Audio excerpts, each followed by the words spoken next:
Bonjour et bienvenue au Rendez-vous économique, l'émission qui donne la parole aux entrepreneurs et aux porteurs de projets. Nous sommes aujourd'hui chez Bâti Formation à Couéron et l'émission est réalisée sur le thème du management stratégique pour les TPE.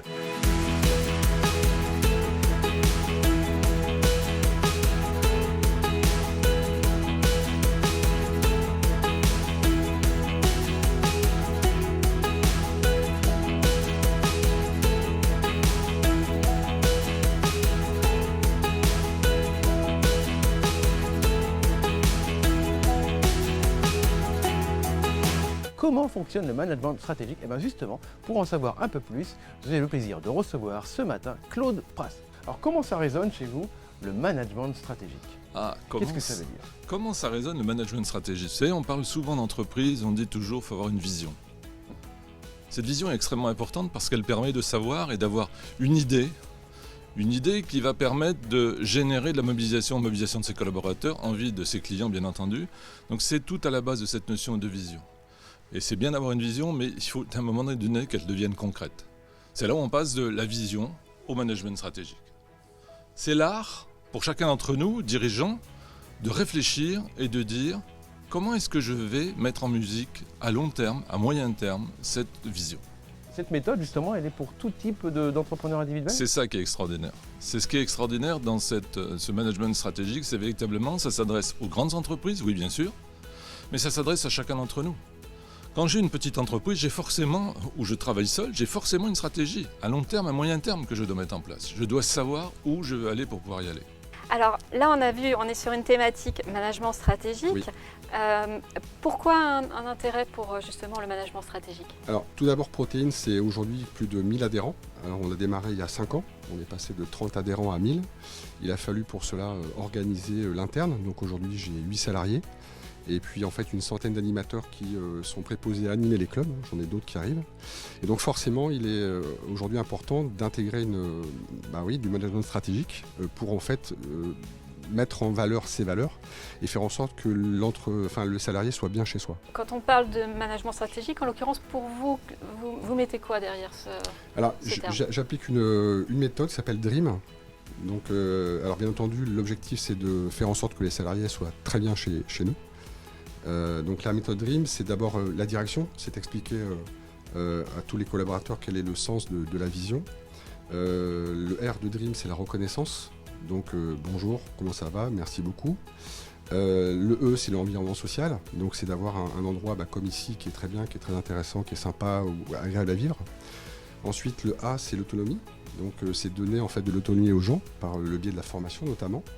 Et puis le M, c'est la montée en compétences aussi également. Voilà. Donc c'est de faire en sorte qu'à chaque fois on soit près et proche du collaborateur.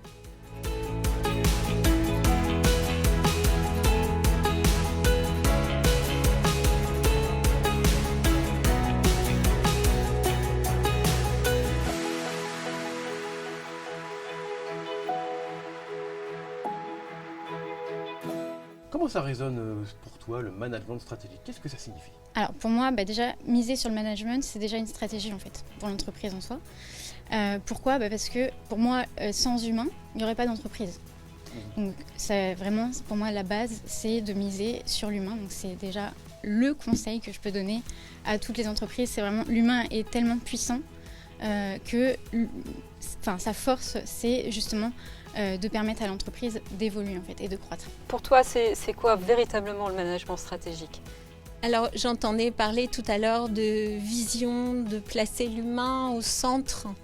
Avant tout, ce qui me semble, c'est de comprendre ce qu'est l'être humain fondamentalement et qui il est dans cet univers et quelles capacités il a et comment il peut les mettre en œuvre pour avancer, que ce soit le dirigeant ou les salariés. Parce qu'en fait, on grandit en essayant de coller à une image, en essayant d'être ce qu'on pense qu'on doit être et pas en étant ce qu'on est. Et tant qu'on fonctionne de cette manière, on va répéter des situations et des schémas de souffrance et on va créer des dissonances. Pour moi, une des clés du management stratégique, c'est la cohésion d'équipe.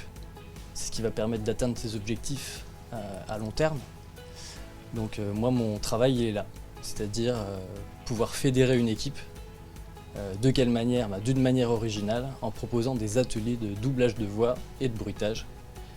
Après, on va peut-être détailler ce dont il s'agit, mais voilà, pour moi, l'objectif, il peut s'atteindre en ayant une équipe qui est fédérée. Donc vraiment, management stratégique, c'est bien de... Enfin, derrière pour toi, c'est le fait qu'il y ait de la cohésion d'équipe et donc une cohérence avec le manager et avec les collaborateurs. Voilà, c'est ça, la manière dont je propose les ateliers de doublage, c'est un peu comme un jeu, c'est-à-dire que tout le monde va être au même niveau. Quand on fait un jeu, qu'on soit avec ses enfants, en famille, qu'on soit avec son patron, tout le monde est à égalité. Il n'y a pas un dirigeant, il n'y a pas un chef qui va diriger, etc. Ça permet de mettre tout le monde au même niveau et c'est comme ça qu'on va pouvoir communiquer, passer des idées plus simplement.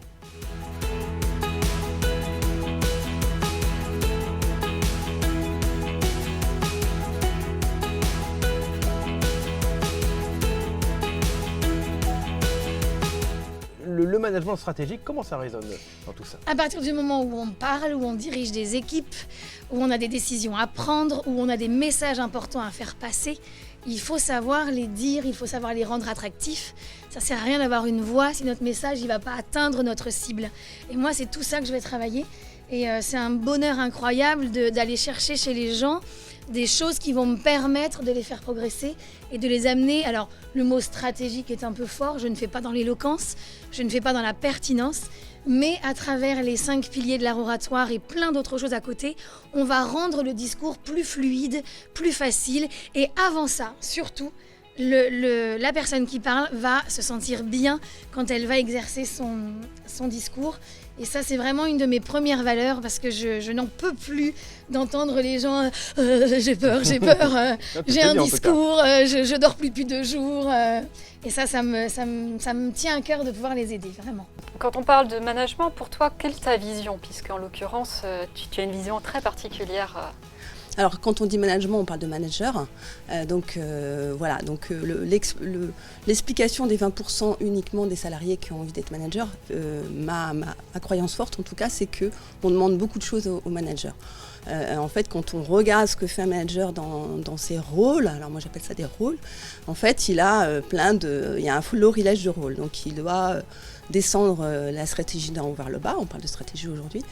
Il doit représenter son équipe, faire un manager coach, il doit staffer ses équipes, il doit prendre des décisions, prioriser, etc. Enfin, bon, voilà. Et ça fait beaucoup de choses pour un seul bonhomme. Et donc, ce que je porte, qui s'appelle la gouvernance organique inspirée du modèle de l'holacratie, permet de distribuer ces rôles de management auprès de différentes personnes. Alors, quand on se développe comme ça à l'international, comme vous disiez tout à l'heure, avec 4 bureaux, dont un à Casablanca, comment on fait pour s'adapter justement à la culture locale? Le management stratégique va être un outil justement pour vous aider, vous ou votre équipe, à vous adapter? Complètement. Chaque culture a une approche particulière, mais le dénominateur commun, c'est une vision. Il faut leur donner un objectif, il faut leur donner un cap. On s'adapte en tant que manager en fonction des territoires et des cultures locales. Dans certains cas, il faudra être très ferme, très descendant. Dans d'autres, au contraire, beaucoup plus compliant et beaucoup plus collectif. La méthode française est particulière, elle est singulière, elle ne se transpose pas dans les autres pays. Donc il faut respecter les cultures, respecter les traditions et s'adapter à ces traditions-là en essayant de faire évoluer nos méthodes de management. On parlait tout à l'heure de bienveillance, quel très joli mot. C'est un mot absolument extraordinaire.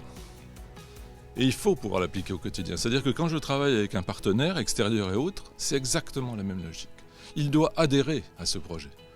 Parce qu'effectivement, là encore une fois, c'est pas parce qu'il est un collaborateur indépendant par rapport à une entreprise, il fera partie intégrante de mon succès. Donc il doit participer et savoir là où j'ai envie de l'amener, là où j'ai envie d'emmener mon entreprise et lui faire comprendre qu'il va faire partie intégrante de cette évolution.